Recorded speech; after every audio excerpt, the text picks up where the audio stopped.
good morning, everybody. Thank you very much for the invitation to come and have a discussion with you, me and my colleague John Sheridan. So I'm John Caradine. I'm policy advisor on driver training at DVSA, part of the driver and driver training policy team. And my colleague John Sheridan, who I'm hoping will be able to hear and speak with us. Yeah, I'm still here, John. Good morning, everyone. John Sheridan, Driver Training Policy Manager. And I've got to say, it's quite an exciting morning because we're all getting a little bit, what's the word, enthused at the prospects of restarting services and getting back out there and doing what we do best, which is providing instruction and testing. So fantastic to be with you all this morning. A big thank you to DIA and Carly in particular for facilitating DVSA and supporting DVSA with the promotion of all the ISMOC tests. But rather than me ramble on, which I tend to do, because I've had my allocation of words for one morning, I'm going to put you back to John.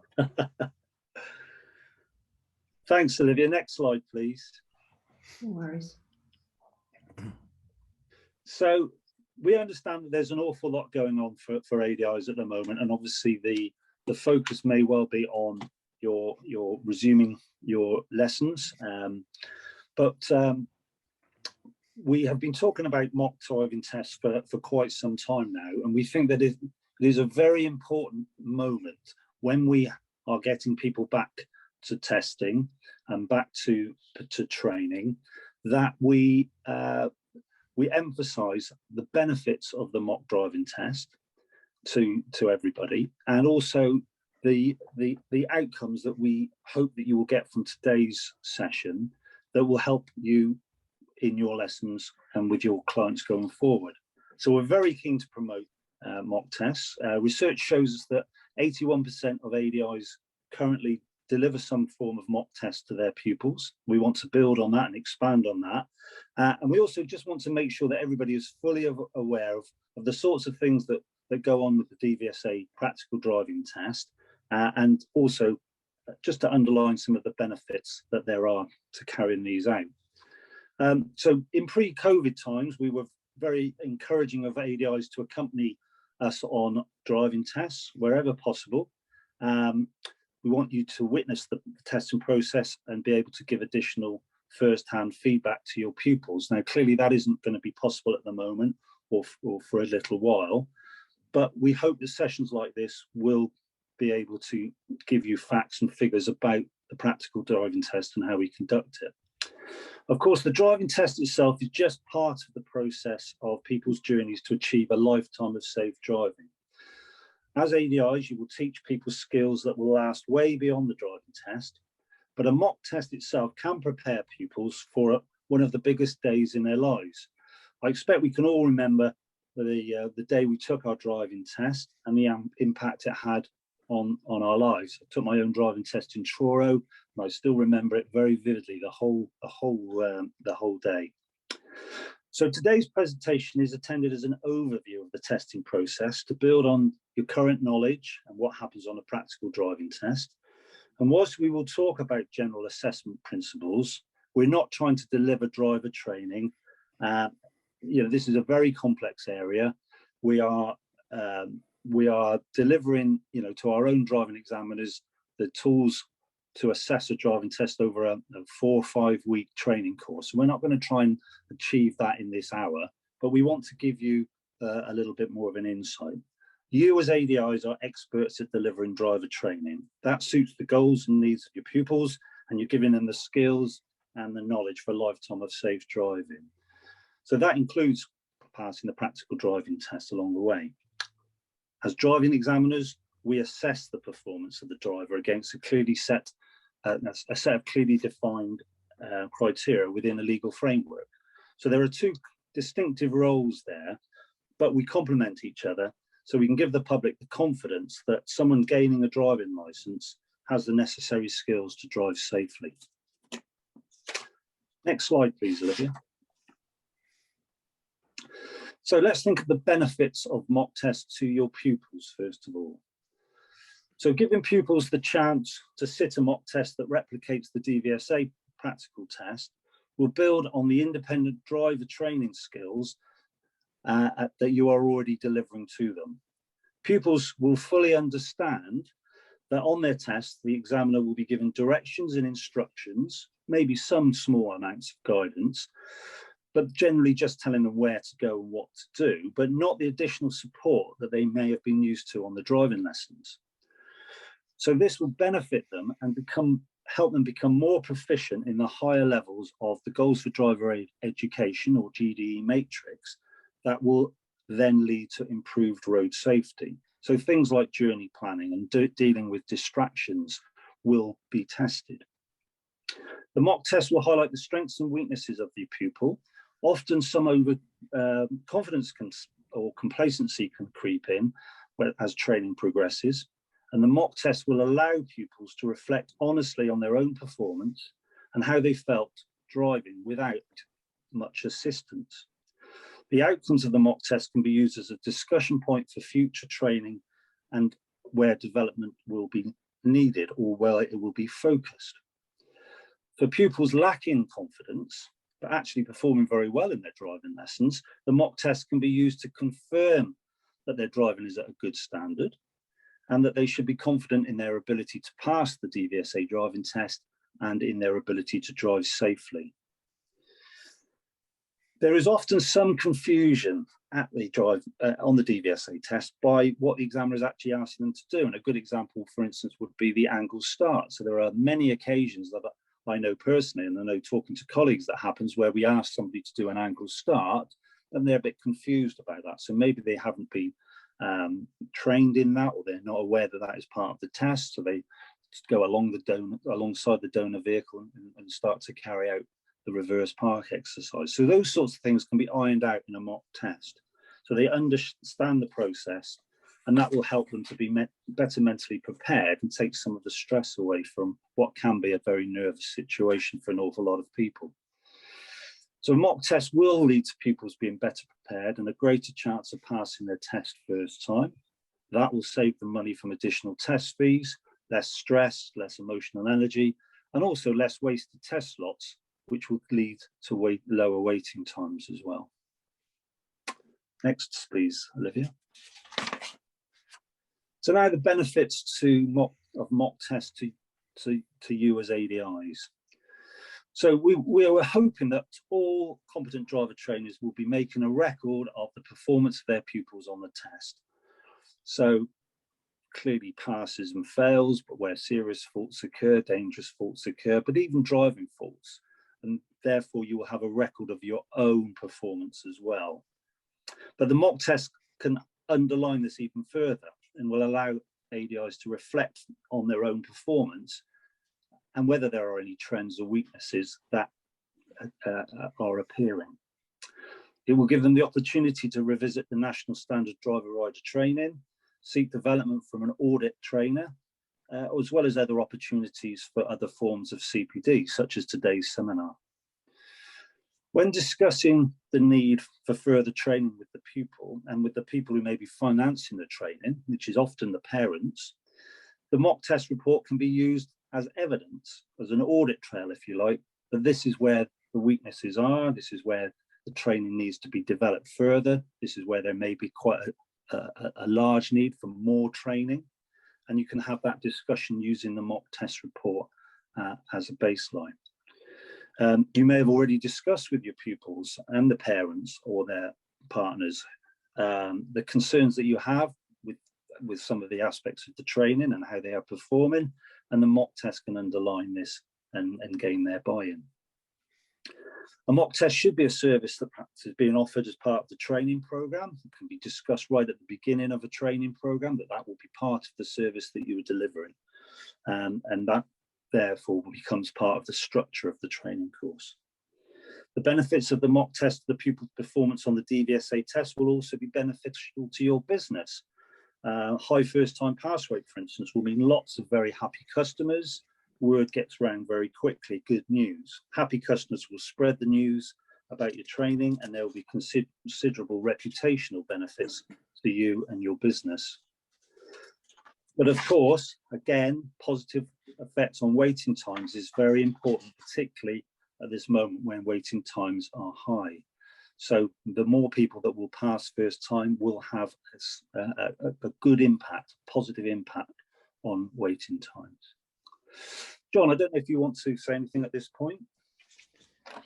No, it's everything you've said, John, is absolutely spot on. I mean, from a DVSA perspective, we are very test centric, and I know that there is nobody on this call this morning that does not bring a pupil for a test who is not ready for the test experience itself. But the mock test, as John alluded to, mentally prepares for the test environment because it is additional stress. It is a big moment in anybody's life. But if I could just go back to the independent section that John touched on earlier on, which was on the previous slide, we do have independent driving during the test itself, but there is a distinction between allowing a pupil to drive independently and independent driving as a test requirement. So from a mock test perspective, one of the biggest challenges an ADI has when conducting a mock test is not performing as an ADI and allowing the pupil to actually drive independently so that you can assess what is working well and what isn't working so well. That's really tough and challenging. John also touched on the challenges that we currently have with the COVID situation, because I myself have been harping on about DVSA providing free CPD. Yes, ladies and gentlemen, something that's free, and for you to sit in and observe the examiner delivering the test, controlling the test, assessing the test, and delivering the results and the debrief at the end. Obviously, you can't witness that at the moment because of the current restrictions, but we still welcome ADIs to listen to the debrief whilst adhering to social distancing. So please, listen to the debriefs at the end of your driving tests, but just set your stall out with your pupils and explain to them why you're doing what you're doing very early on, so they know exactly what to expect. Some of the biggest challenges that an ADI has, I mean, the two questions that you always get asked are how much do you charge and how many lessons will I need, which is always a commercial challenge. And if mum or dad are questioning whether their son or daughter is ready for a test, invite them to sit in and actually observe whilst adhering to social distancing and COVID regulations, i.e. face coverings, plenty of ventilation, because what you see, you certainly remember. But this is a positive initiative. It is about ensuring that customers are test ready and that they do have a successful sort of positive experience when they attend. Because the one thing that we don't want, especially now that they haven't had the opportunity to consolidate any driving since the 20th of December, is for them to arrive ill prepared and only to add to the backlog and the dissatisfaction. So it is a win-win-win all round, but I think it's about us all working collaboratively. That's it, Thanks, John, from me. Thanks, John. Olivia, next slide, please. I was just gonna add to that and say, yeah, absolutely, fully agree with all of that. It's that some of it is just that sort of mental preparation, isn't it, for the pupil? And I know that being an ADI, you get pupils where that they're so good, and that they're perfectly capable of passing the test, and there's almost no very little question in your mind, otherwise you wouldn't be putting them up for it. But that it's just that whole, oh my goodness, someone else is going to be in the car with me, and it changes that dynamic in that car massively, doesn't it? And we just need to have that. If you can do a mock test with somebody other than you as well, then that's always a good thing, because it will help with that somebody, that this stranger sat next to you. So I think the one thing that a lot of ADIs get is pressure sometimes from parents. I think my son or my daughter is ready for their test, and you really think, no, they're not. And so sometimes you're having this kind of, you know, to and froing. It's very common. A lot of ADIs on here, in fact, probably nearly everyone will relate to that at some point or another. And it's just nice, as you say, to have like an additional like audit trail confirming that need for that additional training. So these are so important. So absolutely agree with everything you've been saying so far. Thanks, Olivia. The next slide, yeah. Yes, please. Yeah. Okay. So there's already plenty of information about the content and the delivery of the practical driving test. As John has mentioned, in normal non-COVID times, accompanying the test is the best possible way for ADIs to replicate the delivery of the test, to find out exactly how an examiner conducts the test, how they give the directions, that sort of thing. But even now, when testing resumes, being available to listen to the feedback from the driving examiner is vital to help you understand where things have gone well, where they have not gone so well, but also to help your pupil understand that as well. Because, you know, we all know that at the end of the test, sometimes the pupils are, you know, they have had a challenging drive, maybe they are feeling either totally elated or totally dispirited, and they may not be taking everything in, and you as a slightly dispassionate observer can then fill in the blanks and give them some more information later.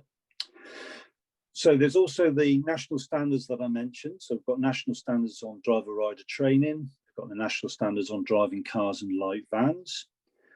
These highlight the performance standards required, the skills and understanding that you'll need, and you can be sharing those with your pupils, and I'm sure many of you are using that as your templates for your training.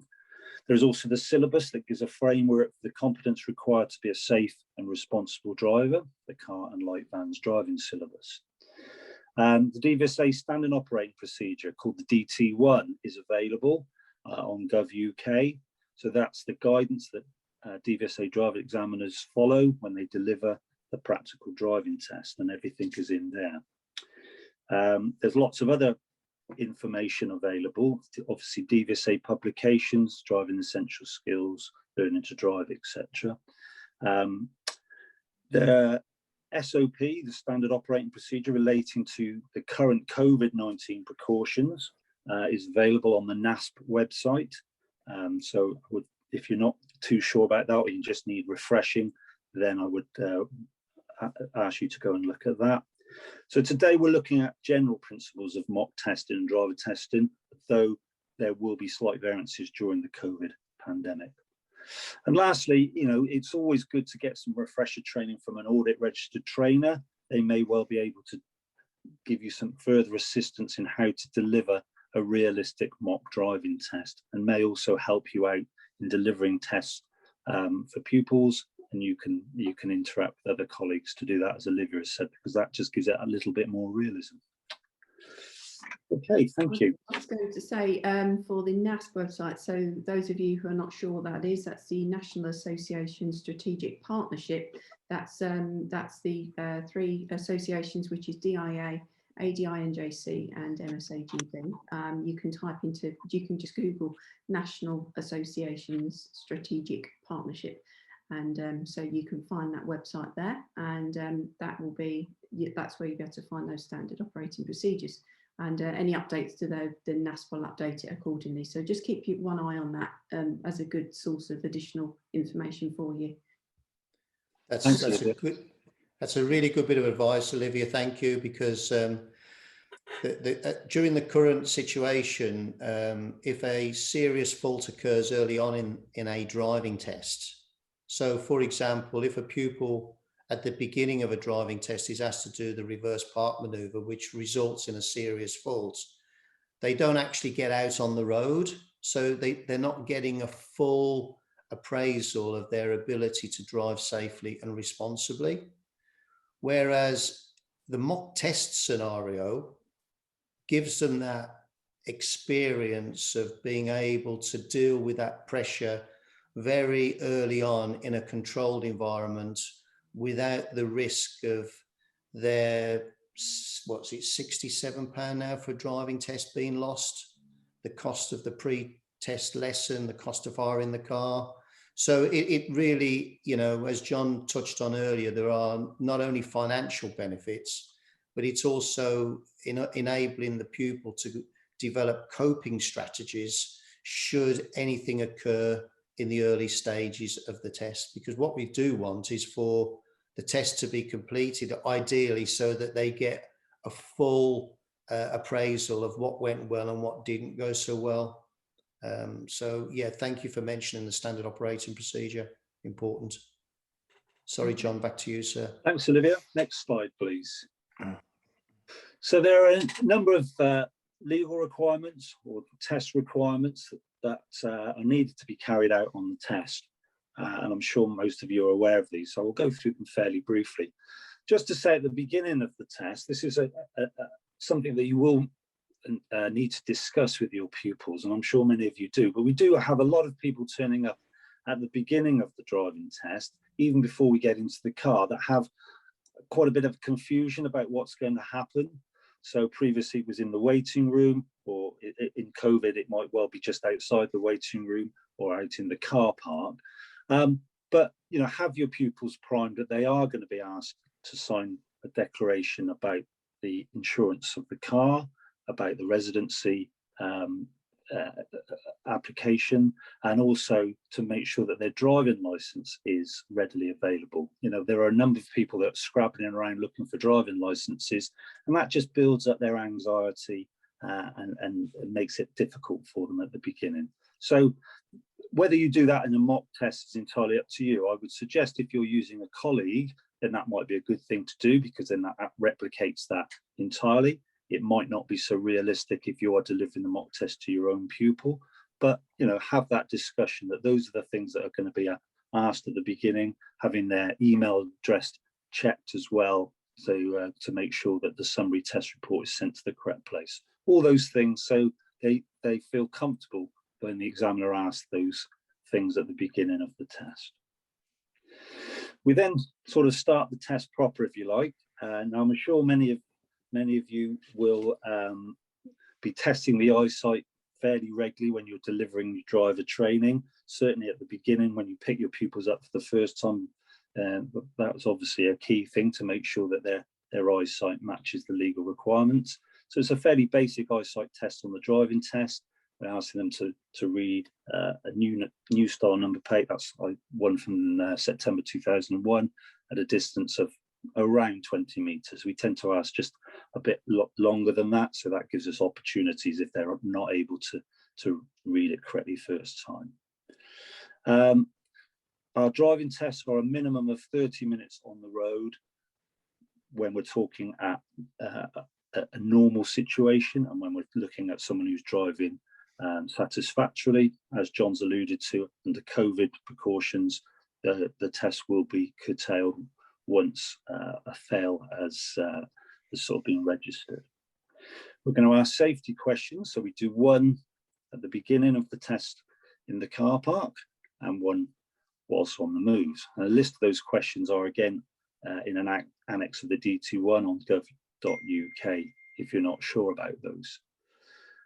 One manoeuvre involving reversing, so there'll be a choice, and again it's entirely up to you when you're delivering your mock test which one you're going to choose. You may well sort of think about how the pupil has had issues during some of the training that you've been delivering, and may just want to confirm to yourself and to them that they're able to deal with whatever the manoeuvre that perhaps they've had a few issues with. The angle start, as I mentioned earlier, the angle start is something that seems to cause some confusion. So we're simply asking people to pull up and stop at around about a car length away from a donor vehicle and then drive on again. So it's practicing pulling up, of course, as normal, but also able to move away at an angle. So there's some control with steering, making sure that they're carrying out correct safety checks, and also making sure that any traffic coming towards them is not affected. Think about your own health and safety when you're carrying out an angle start. You should be able to see the road ahead yourself, so don't try and do it behind a big van or a bus or anything like that, because then you are putting your whole health and safety in the hands of your fairly inexperienced learner driver. The emergency stop we carry out on 1 in 3 of our driving tests. Again, on your mock test, you may want to carry out this exercise on every test so that you're happy that the pupil is okay to do that and fully understands what's going on. We carry out what's called 2 normal stops. So a normal stop is that we ask the pupil to identify a place to pull up and stop. So we will simply ask them to pull up in a safe place, and they choose that place. So again, we can assess how they pull up on the side of the road, where they stop, is it safe, not in front of somebody's entrance, not in front of a bus stop, those sorts of things. And are they then able to move off again, carrying out safety checks and under control? And we do that a minimum of 2 times on the driving test. We carry out an uphill start wherever possible.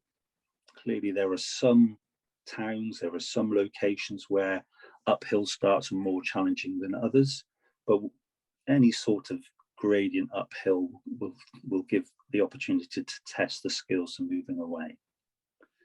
And then we go on to the 20 minutes of independent driving that John mentioned. So we're taking a back seat as the examiner. We simply allow the candidate or the pupil to drive independently, following either a sat-nav or traffic signs.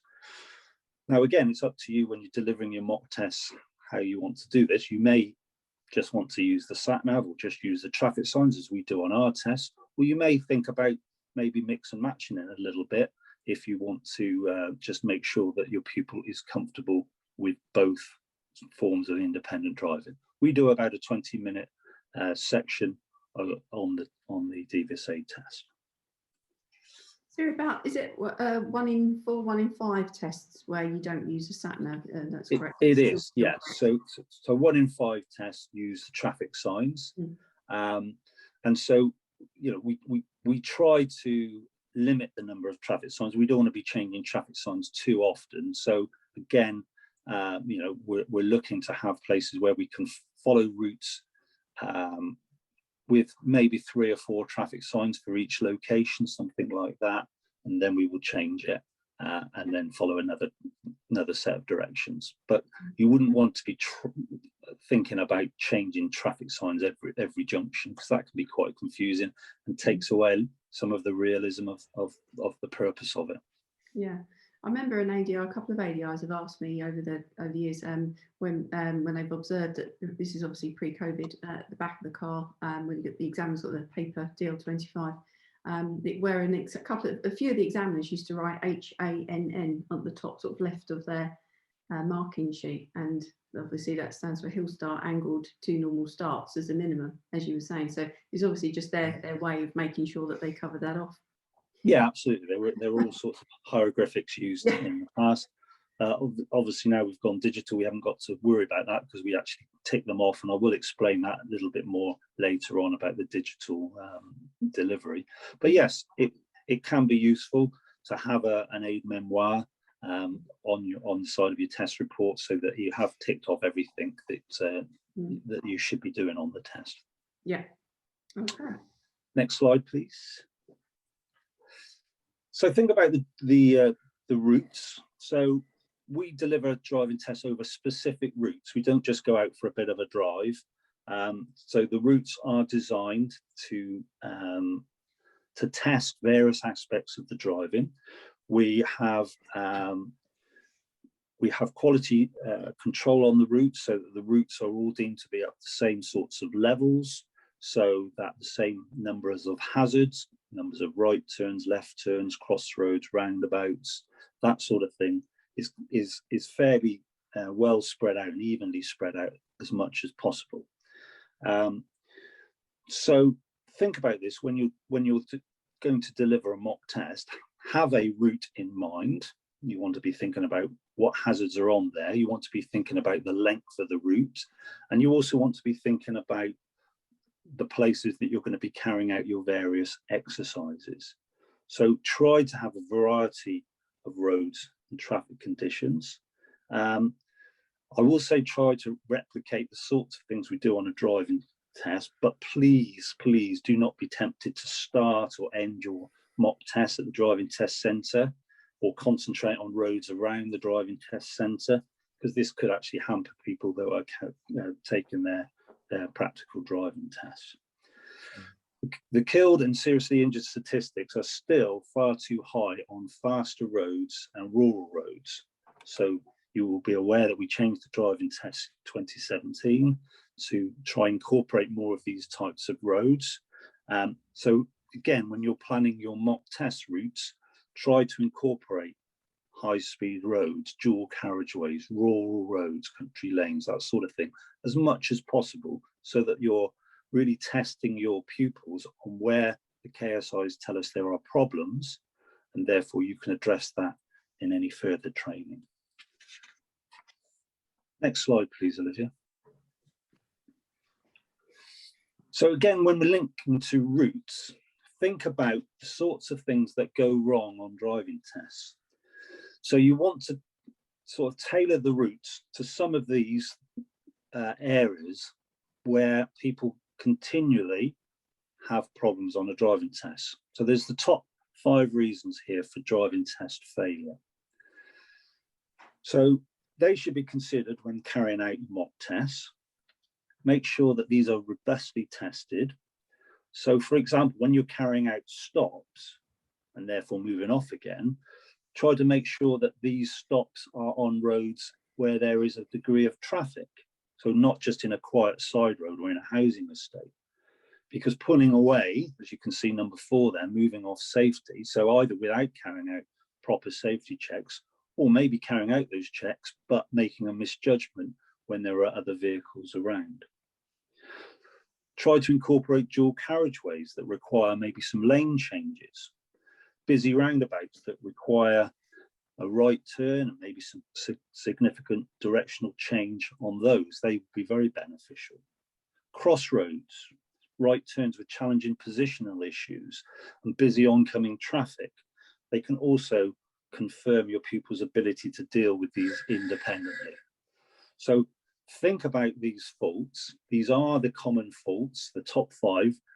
They may have changed position slightly, but they stubbornly remain the top 5 reasons for people failing the driving test over a number of years. So are the junctions too similar that you're doing your training on? Are they able to come out of closed junctions? Are they able to judge traffic when they're emerging onto high-speed roads, emerging onto dual carriageways from a side road, those sorts of things? Moving out onto a busy roundabout, multi-lane roundabout. Use of mirrors change direction, mentioned on lane changes on dual carriageways, exiting roundabouts.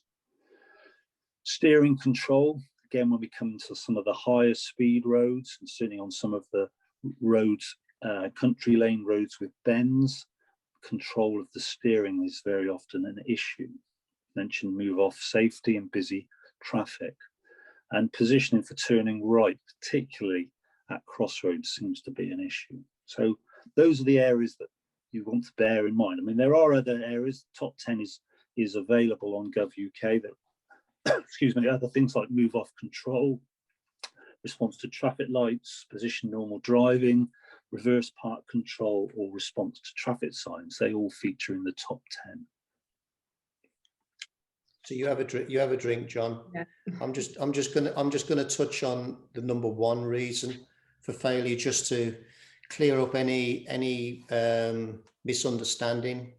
Observation at junctions has got 2 specific issues. A, as John just touched on, a driver making an incorrect decision, i.e. emerging into the path of an approaching vehicle, resulting in that vehicle being inconvenienced in any way, shape or form, would automatically be a serious fault.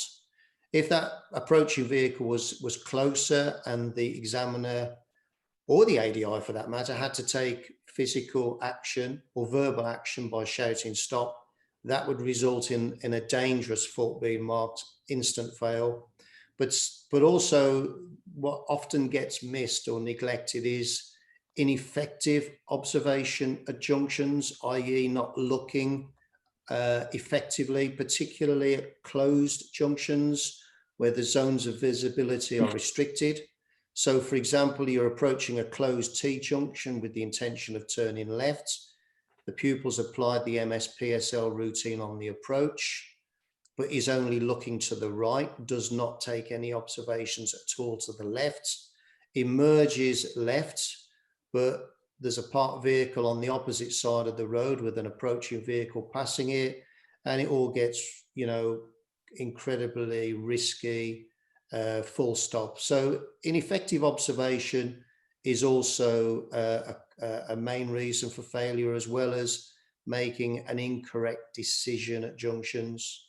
I myself, and I know I could speak for John as well on this, turning right, number 5, we often as examiners give the instruction to take the next road on the right. The pupil checks their mirror, often singularly, which is disappointing because it should be in the plural, the interior mirror and the external mirror, offside external mirror, apply the right signal, but then they just do not take up the correct position. They remain in the normal driving position, just bringing the road to a halt. So it's about taking in all those driving weaknesses. And, you know, if you identify those particular issues on a mock test, it isn't the end of the world, because as the driver trainer, then you can come up with a learning and teaching strategy to help your pupil, A, understand why the positioning is important, and B, to help them correct it. So it's a win-win-win. I'm going to add something that's probably really patronizing, so forgive me. ADIs are allowed to take test-ready pupils in a clearly marked vehicle with dual controls on a motorway for pre-test lessons, but please do not consider using a motorway for a mock test. It's only for the purpose of tuition, but not for mock testing. Thank you. Thanks, John. I think that's I think everyone's, as you say, John, will be really aware of that. Yeah, I'm pretty sure they are. Yeah, absolutely. But that's just a nice little reminder, just to clarify. Everyone's brains have switched off, haven't they, for a while? So it's nice just to get that clarification again. So thank you. Next slide. Yes, please, Olivia. Okay. So when you're carrying out your mock tests, again, as I said, the full procedures are laid out in the DT1 available on Gov UK, but do try to use the same sort of terminology as a driving examiner will use. We try not to be too formal and stiff, but we like to do things so that there is consistency for all the candidates that come up. So those sorts of terms that you see there are ones that driving examiners will use. And they are nice and clear and make it obvious to the candidate what we want them to do. So try to avoid confusing directions. You know, there's quite a common one that we see sometimes on when we're delivering standards checks. So at the roundabout ahead, turn left, right, which can be very confusing. So think of nice, clear directions, but try to use the same sort of terminology. So talk about the next road on the left as opposed to the next turning on the left, those sorts of things. Alert them at roundabouts, you know, where they're going, and give the exit number, those sorts of things. So when they come to their driving test, they don't feel that the examiner is being too formal or too officious, because they're used to that experience in the mock test. As I say, at the roundabout, turn right's the third exit. That's alert, direct, identify, isn't it? Which is an easy one for ADIs to remember. ADI. Yeah, absolutely, yeah. Next slide, please. So try to create some sort of test conditions. So as John alluded to earlier on, make it different than your normal driving lesson. So in the ideal world, maybe you want to use colleagues and share pupils with colleagues for this mock test, because that does give that added feeling of realism, because they will not have the same relationship that other driving instructor as you have with your own pupil. But we understand that that's not always possible, and perhaps particularly more difficult under the COVID pandemic. but make it different than your normal lesson. So avoid too much conversation.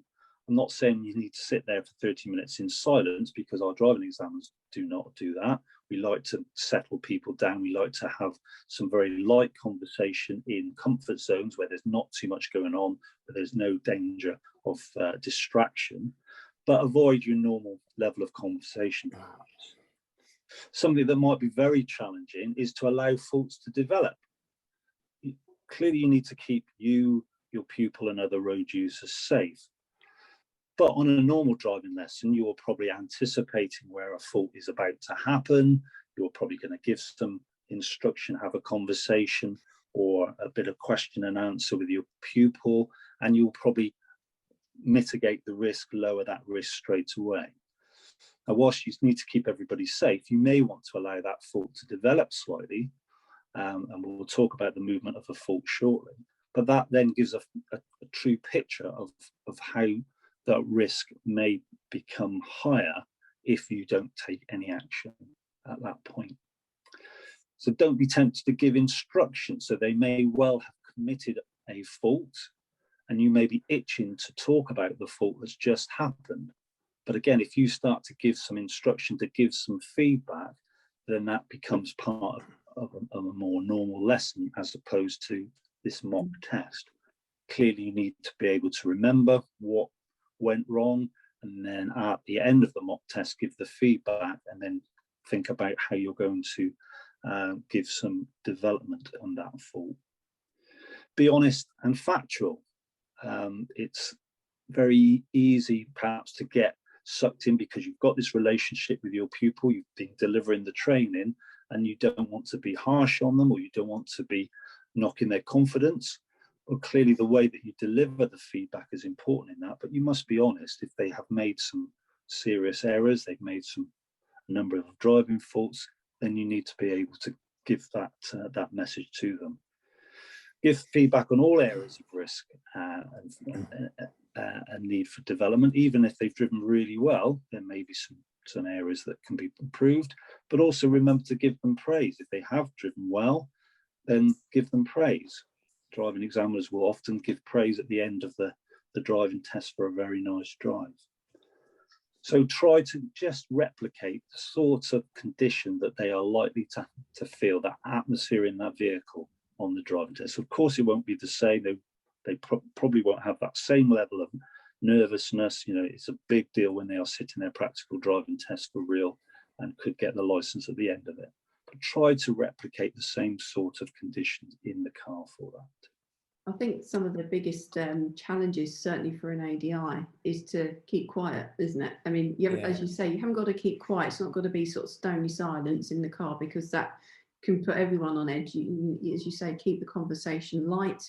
Don't delve into any conversation as too much, but and try and keep it as the conditions and the climate as nice as possible. However, because obviously that just settles everybody down. But it's someone's made a comment on the webinar just to say, well, I like to give my pupils a bit of kind of ongoing feedback verbally, whether they've done something or not. But that's not really truly in the spirit of the mock test, is it? Because that's feedback on what you've been. That's more falls into the training category. A mock test is simply you are marking, you observe, you are a pure observer. You're there in a capacity as an ADI doing the mock test. Should something you need to intervene, then obviously you're going to, like you guys would. But other than that, and keeping a bit of light conversation, you need to back off, and it's sometimes it's remembering that, especially if it's one of your own pupils that you've got this great rapport with, and you know them well, and they might start kind of chit-chatting and going, and you've just got to kind of check where you are with that, haven't you? And you've got to be sort of almost like mentally a bit prepared yourself before you do this, because it could be easy to fall back into that. You might just give a little comment, or you might give a little bit of feedback, and you're like, damn, so that's where you really want to keep out of, isn't it? Absolutely. Yeah, John mentioned, Olivia, the word comfort. Yes. Comfort zone. Yes. So what is a comfort zone? Let me just explain for everybody on the call. A comfort zone is when there is little or no risk. So if you, for example, if you're on one of the faster flowing roads that John was talking about earlier, and you can see that the road ahead is clear and safe, then that would be potentially an appropriate time to make some polite conversation. And one of the most important roles the examiner has got on the day of a pupil's test is to attempt A, to put them at ease, but B, and most importantly, to get the best from them, because it costs absolutely nothing to be human. But it would also be totally unfair to open up a conversation whilst the pupil was, say, approaching a potential hazard, where there could be issues with something developing, and that would then be classed as an examiner-induced situation. So that would not be considered appropriate. So it's about choosing the correct time to have that conversation.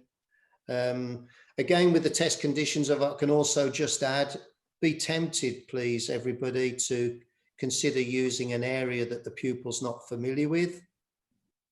Move away from the local test centre, as John touched on, but actually go into a different area that you haven't actually used before for driver training. Because let's be honest about this. You know, if a pupil is competent, they can drive safely and responsibly in any area, and examiners are going to take them in areas potentially that they've never been before. So there's a big wide world out there. You know, get out and enjoy it. And I'm sorry, because I know I'm preaching to the converted, but it isn't about passing a test. It is about learning to drive. But this is such an important aspect of it. Yeah, absolutely. Thank you. Thanks, Olivia. Next slide, please. Okay. So we're going to briefly touch on assessment now. As I said, we're not going to try to go through it in too much detail. So we've got 5 levels of assessment, and they are all related to the risk. So that's what the driving test at the bottom of its heart is all about. It's all about the risk and giving somebody a driving license who does not present a risk to themselves or other road users. So clearly no fault, nothing's gone wrong. They've carried out an exercise, a turn, a maneuver, whatever it may be, and there is no risk.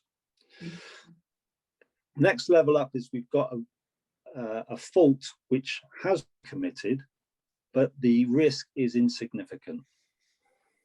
So it's not worthy of recording, and it doesn't matter how many times that they do that fault, if it's still at that same level, it still not will be recorded. They don't start to build up over the period of the test.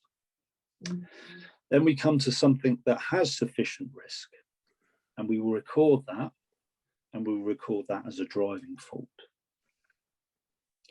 Moving up to significant risk, where there is a potential for actual danger, potential for dangerous situation to occur, that will be recorded as a serious fault. And then finally, where actual risk is likely to take place, as John mentioned earlier, very often involves intervention by the driving examiner, but not always, because sometimes the actions of other road users may take that risk away, although the actual risk was still there. And that is a dangerous fault. So there are 5 levels of risk, 5 levels of assessment. And if we look at the next slide, we will see that in the movement of the fault. So quite naturally, it goes through that arc, starting with no fault and going up to actual danger. So when you're looking at things that your pupils are carrying out on the mock test, just have that in your mind, where on that scale would what they've carried out, what they've done for each particular situation, where would that sit? Next slide, please, Olivia. So there is a big difference between assessment and fault marking.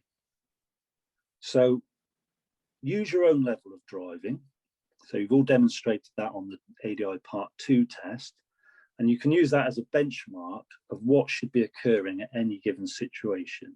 So how would you deal with that right turn? How would you deal with turning at that roundabout, that crossroads, parking the car, whatever it may be? And you can use that as the benchmark, and we call that the defined outcome. So that's what we are expecting to happen.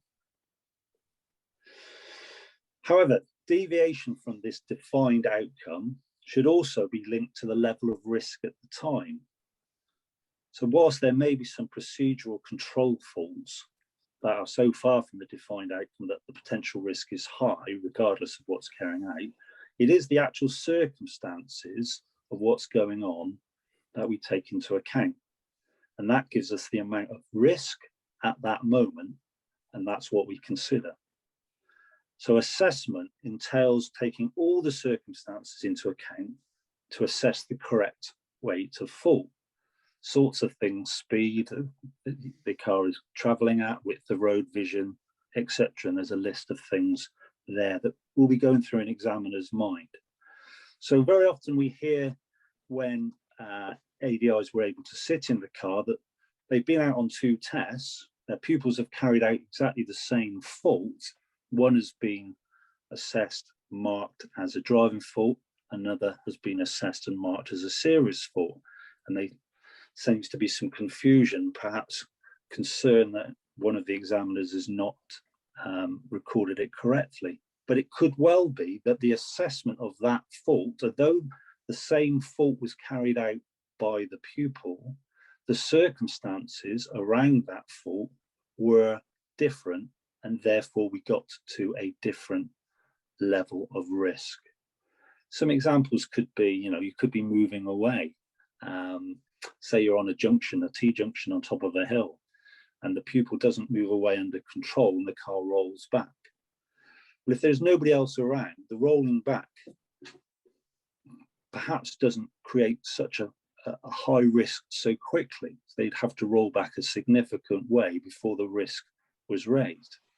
But if there was a vehicle that was waiting in a queue of traffic behind them and they rolled back, that risk is immediately got higher very quickly. So therefore the same amount of rolling back may well result in a different level of risk and a different assessment. So bear that in mind when you're marking the faults that are committed on the mock test. Think about the assessment overall as opposed to just marking a fault that they've gone wrong. Now, that's not to say when you're giving your feedback and you're thinking about further development that you may still not be saying, oh, yes, there was a fault there. It was marked as a driving fault or even not recorded as not being worthy of recording, but it may be something you need to bring to their attention to help them develop further on.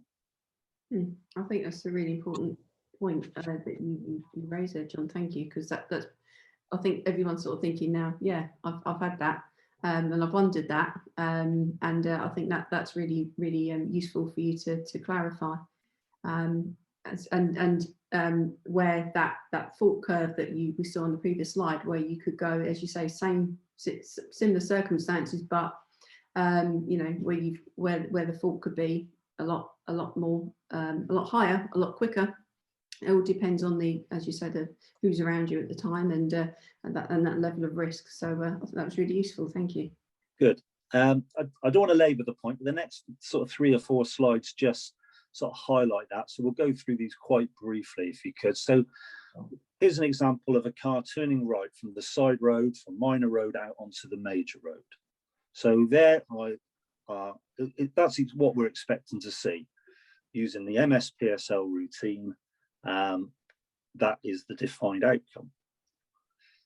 If we look at the next slide, we will see that the car is positioned marginally over the centre line. Well, my phone has just fallen over as somebody else has tried to ring me. I apologise about that. So there is an insignificant deviation from the defined outcome. So it's slightly over the centre line, no other vehicles present. It does not compromise safety and is therefore not worthy of recording. But as I said in your feedback, you may well want to bring that to your pupils' attention. Next slide, please. So now we've got the car positioned further over the centre line. It's more of a deviation from the defined outcome, but the circumstances mean that safety is still not compromised to any great extent. However, that deviation means that it is worthy of being recorded. So therefore, this would be a driving fault. The potential for risk is greater, but it isn't there. Next slide, please. So now we're well over the centre line, and this is a significant deviation from the defined outcome. The potential for the danger is high, and therefore this becomes a serious fault. And this is sometimes where we get control factors coming in, maybe legal requirements, even though there may not be anybody else around. So for instance, somebody trying to go through a red traffic light would clearly be a serious fault, even if there was nobody the other side of the lights or going to be impacted by that. And then the next one, please, Olivia, where we have got more risk because the circumstances are different, because the junction vision is different. We've also got another vehicle involved. They are about to turn in. So though the position of the car is the same, the level of risk is much higher in this case, and there is actual danger likely to occur, and therefore this is a dangerous fault. Yeah. John, I don't know if you want to mention anything there briefly. Just going back to the driving faults scenario, again with the Pozar situation, if that is a pattern of an individual's driving, i.e. every right turn they make, that becomes habitual, then if it's an habitual situation, that can also lead to a serious fault. So it is about assessments, and I'm not saying it's got to happen 2, 3, 4 times. It is about assessment overall. So you're looking at the holistic performance. But if it is of a driving fault nature that is consistent in their driving performance, then that too can lead to a serious fault and a negative outcome. So it's really just trying to get your head round what the weighting of the fault is. And it's also quite healthy if you don't rush into print. And what I mean by that is, you know, you identify what is considered a fault. Don't rush into weighting that fault. Give it due consideration. Decide, as John touched on there, about the circumstances. Is it worthy of a serious fault, or is it more inclined to be considered as being a driving fault? So it's about giving that consideration and going through those thought processes. Thanks, John. That's all. Yeah, I think that's a really important point you make, really important point, because it can be, you know, when you do mock tests, it can be, you know, you think, okay, well, I've seen something, I'll mark it. But sometimes, as you say, it can be better just to give yourself a little bit of, you know, a few seconds or a minute or headspace, just to kind of think, well, as you say, you know, you're weighing up what could I add, what could I take away from it, what could I do to balance this fault more accurately? Is it accurate? It might be, but I think that's a really important point you make there, rather than just, you know, just marking it off as straight away. I will also add, Olivia, that a dangerous fault is very, very easy to identify. Yeah. You won't need to be told that it's dangerous. No, because you're going to feel that. Yeah, there's every likelihood you'll be controlling the situation, not just for your own safety, but everybody else's. Yeah, you will be stepped in at that point, won't you? Regardless. So yeah. Okay. Thanks, Olivia. Next slide. So I'm sure everybody's aware of this, but just worth mentioning. So 0 to 15 driving faults would be a pass. It's interesting to note that in our last full year of reporting, we had over 19,000 driving tests with not a fault recorded, which is excellent to see. Anything above 15 driving faults will result in a fail. So if there are 16 driving faults or more, 1 serious fault will be a fail, and 1 dangerous fault will be a fail. And then, as John's mentioned, there could be driving faults that eventually tot up because of the repetitive nature, that the risk is deemed too high, that becomes serious faults. Yeah. Next slide, please. So we've been talking an awful lot over the last couple of years, and we're very pleased and proud of our digital examiners tool that we use, the tablet for delivering the practical driving test. But I do want to really emphasize that driving examiners are at a completely different legal position than ADIs delivering mock tests. So please do not attempt to use an electronic device to record markings on a mock test with a provisional license holder. As ADIs, you will be legally responsible if the driver is a provisional license holder, and the same legal rules apply to you as to them as the driver. So a DVSA examiner is not legally supervising the learner on a driver test, and therefore we are able to use this device, and we've taken all sorts of precautions to make sure that they're not distracted by this. So there are lots of companies that supply paper driving tests, mock driving tests. Lots of the ADI supplying companies do that, or you could make up your own ones as well, so that you can give the copy to your pupils and have something to discuss. But please do not be tempted to use the digital version. Okay, I think that's about us done, Olivia. I don't know if there is an opportunity for anybody to ask questions. We're a bit tight on time, I realise. We are, but if we have some questions, if you're okay to answer a few of them. Yes, absolutely. Right. With the pulling up, you were talking earlier about pulling up on the left, like normal stops, hill starts, angle starts. Someone's asked, do examiners have issues with single or double yellow lines, or of course not red routes? So I think obviously you need to find somewhere which is, you know, safe, convenient, legal. I think that's the criteria, isn't it? Yeah, we're very mindful. We don't want to be asking a pupil to do something that is likely to cause them confusion or put them under pressure. So you know, we wouldn't ask them to pull up if the only available spaces were on yellow lines, or even if there's really only just one tiny little place that they could pull up, and that puts them under pressure. So the places that stops will be asked pupils will be asked to use will be plentiful, and will be on roads where there's opportunities for them to make the decisions, because that's one of the things that we are assessing. If there's no choice for decision making, then that's no good to us. So yes, clear and open spaces wherever possible. Clearly in some busy urban environments where some of the driving test centres are, some of the routes are, it's more challenging, but we will always still allow that to happen. Yeah, thank you. I think when doing mock tests, someone said, I include all the manoeuvres instead of just one. What are your thoughts on this? That's fine, because I can understand why you're doing that, because you want to be satisfied that you know, your pupil can deal with all of the manoeuvres under test conditions. You know, as long as it's fully explained that that's not going to happen on the driving test, because I wouldn't want them to go away thinking that that's going to happen on the driving test. But I can understand why you do that.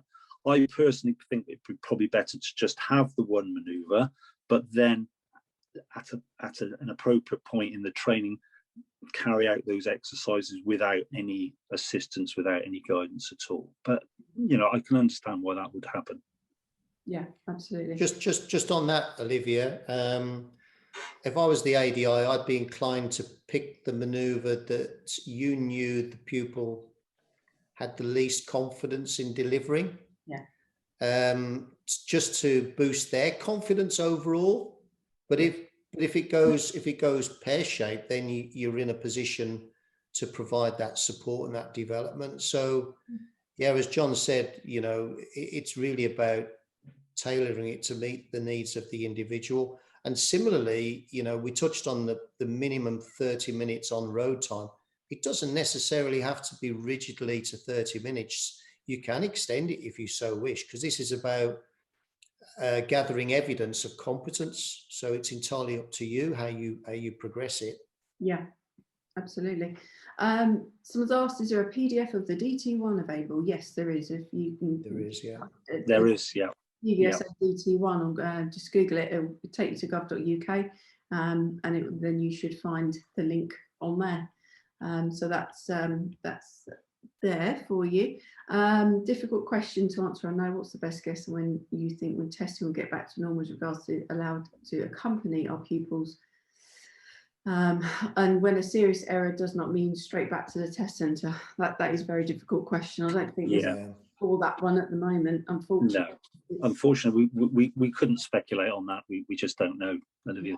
It's just taking every when obviously the target, the earliest date to go back to training is the 12th of April. DVSA sent out a DVSA director email yesterday to say testing for cars will be resuming on the 22nd, which gives that all important time for ADIs and pupils to work together again and to brush the dust off and to get back up to standard, and for tests to resume on the 22nd. So that's the plan at the moment. Yeah. But isn't that fantastic news, Olivia, for the driver training industry as a whole? Yeah. Because both John and I, we have just so much sympathy / empathy with the plight the ADIs have been in since the 23rd of March 2020. It's a long time. Yeah. They've taken a real battering and suffered immensely. So, I for one I'm really pleased that that you guys can get back out there and do what you do best. Yeah. Yeah. I think it's worth mentioning the timing of the mock driving test as well, Olivia. I mean, that's a very difficult thing to judge. So your pupil needs to be at a standard that you think they're going to perform well, so near driving test standard. But you also need to allow time for development to take place as following the mock driving test, and if necessary, for the DVSA test to be sort of altered. So the timing of the mock test and when to deliver it is a very challenging thing. There's no point doing one a couple of days before the DVSA test, particularly because there will be no opportunity or very little opportunity for development and reflection on that test. But if you're doing it too early when people aren't up to speed, then that can be demotivating. So you do need to be thinking about when you're going to deliver these mock tests. Yeah. As you say, it's got to have enough time to develop them, and you might want to do another mock test with them. It could be something where you wanted to repeat. Yeah, absolutely. And if you do the first one perhaps with yourself, or you could repeat a second one with another ADI to do a mock test on your behalf with your pupil, then you've got to obviously count all that in as well. So I think that's a really important point as well. Suggesting, how do we suggest we record the mock test? So, I mean, obviously somebody's asking about tablets and things, which you did mention on the end of the last slide. So yeah, ADIs are under different, operating under different laws to DVSA examiners. So we can't be using electronic devices whilst the vehicle is moving. Obviously you can use your resources, your training resources, your tablets and all of the rest of it when the car is at the side of the road, engine off, keys out, unless you've got a keyless car. That's all the thing, and that's important to emphasize those points to your pupils, so obviously they'll take that forward with them when they pass the test and hopefully learn those valuable lessons there. But for us it's pen and paper. I think it's back old school pen and paper. So dividing, I mean, it's something which if you're interested in doing mock tests, I mean, obviously DIA, we sent out a mock test survey a couple of weeks back. If you're interested in this and interested in, a bit more about, whether you want somebody to have, do mock tests for you on your behalf, we're just interested in your views at the moment. So always just let us know. You can email us at help@driving.org, which is our, catch-all generic, and it will filter through to the right people. So if that's something which, you feel that actually, I think it would be nice to have somebody else do the mock test. Yes, of course, I can do them as an ADI, my pupils, but to have that experience of that, what they call the white coat syndrome, when the examiner gets in the car and your blood pressure starts going up. Some people feel that, and that dynamic changes greatly, doesn't it? So I think that'd be nice. And so, yeah, do let us know if that's something which you're interested in. We can have a discussion with you on that. Just going through the last couple of questions. What is the procedure if by some means a pupil ends up on a motorway during a proper test? That wouldn't happen. Okay. Well, we would hope that would never happen, because we would hope that the examiner would intervene and anticipate and give extra guidance. So I do know driving test routes sometimes go across motorway roundabouts.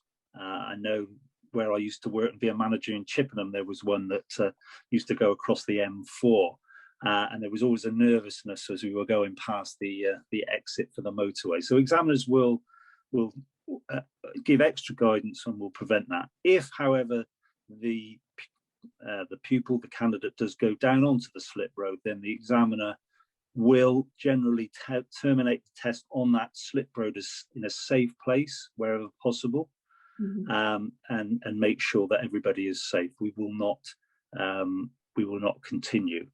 There may be circumstances where the termination of the test is not the safest option. So if, for instance, there was another exit very soon, half a mile away, the examiner could potentially say that the safest thing was to go along there and come off. But that really is not where we are. We are terminating the test as soon as we go onto that slip road. Yeah. Okay. Thank you. But the problem there, of course, Olivia, is you cannot walk off a motorway. No. So once you're under motorway regulations, you're stuck basically, and you have to use the emergency telephone to get assistance. Yeah. So it is in. I touched on the word control. I mean, we have examiner control, which is really important. We've got assessment, and we've got customer service. All three of those competencies are crucial in the delivery of a test. So the examiner, I would like to think, would anticipate that the pupil is positioned in the left lane, which is clearly marked for left lane only, M4 south, that, they need to do something about it. Yeah. Prevention is better than cure. Yeah. And that's what will happen in 99.9% of cases. Yeah. Yeah, absolutely. Thank you. Collins asked, is it the case of over 4 driving faults, or the same fault can change to a serious fault every time? No, there's no number. It's all about the risk. So clearly some subject areas may turn serious more than others. So let me give you a couple of examples. So if we think about mirror faults, so not using the mirrors before applying a signal is a fault, but it is not the same level of risk, perhaps, generally, as not using mirrors before changing direction. So if you are changing direction without using mirrors, it's not going to be very many occasions, if you're doing that throughout the test, where that is deemed to be too high a risk, and therefore you will get a serious fault. However, if you are not checking your mirrors before applying a signal, then that is likely to have a higher threshold because the risk is lower. So therefore you may end up with a lot more driving faults before it turns to a serious. So it's not done on a number of faults. I've heard people talking about 3 driving faults and it goes serious, and 4, as you've just mentioned there. No, that's not the case at all. It is done on the level of risk for those faults, the situations, and then it will turn serious when that level of risk is deemed to be sufficiently high. Yeah. Thank you for clarifying that. That's great.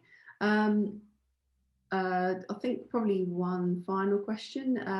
How does an examiner deal with a fault in regards of a show me question? Let's say the candidate cannot locate demister controls.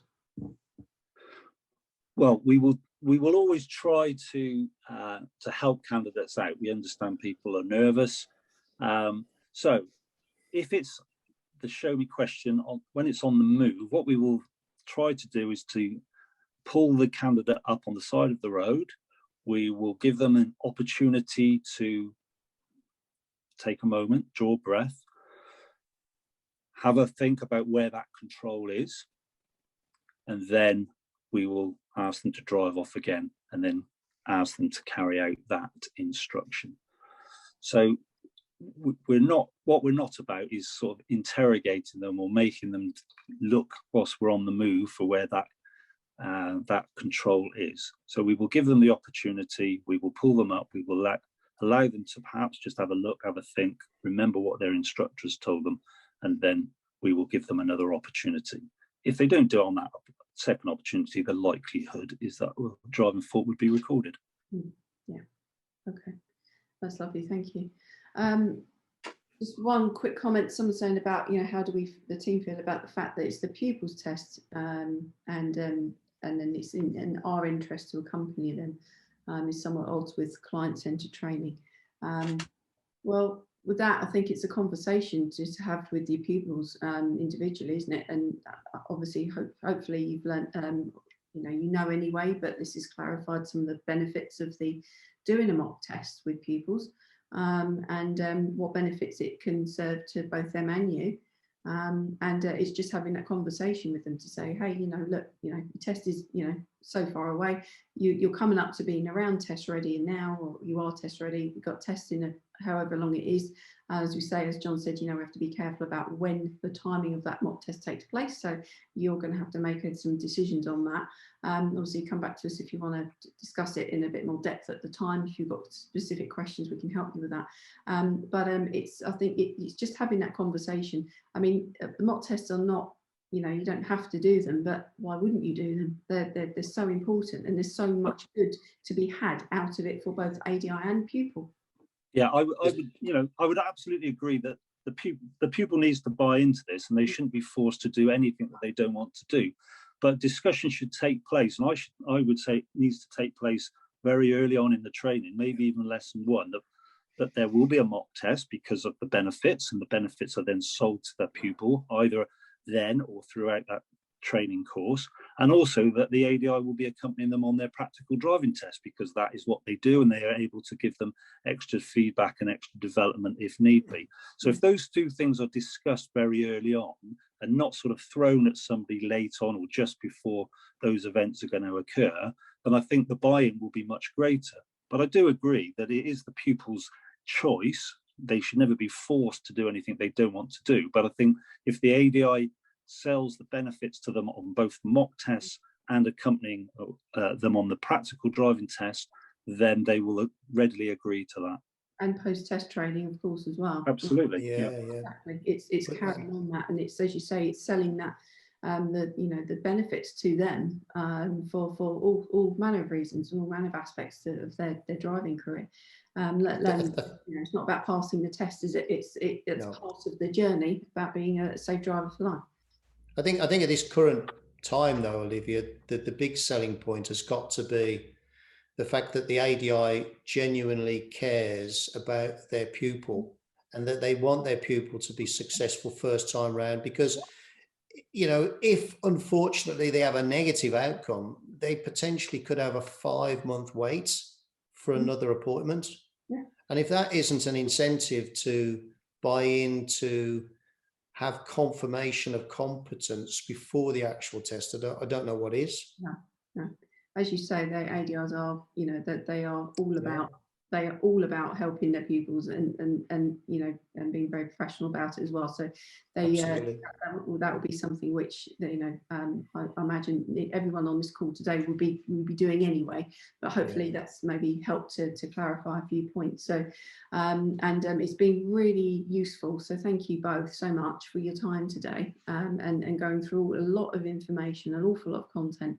You know, it's been extremely useful. It's been, you know, lovely to see you guys as well, you know, thank you everyone as well for attending today and for asking your questions and coming back to us with your feedback. So that's great.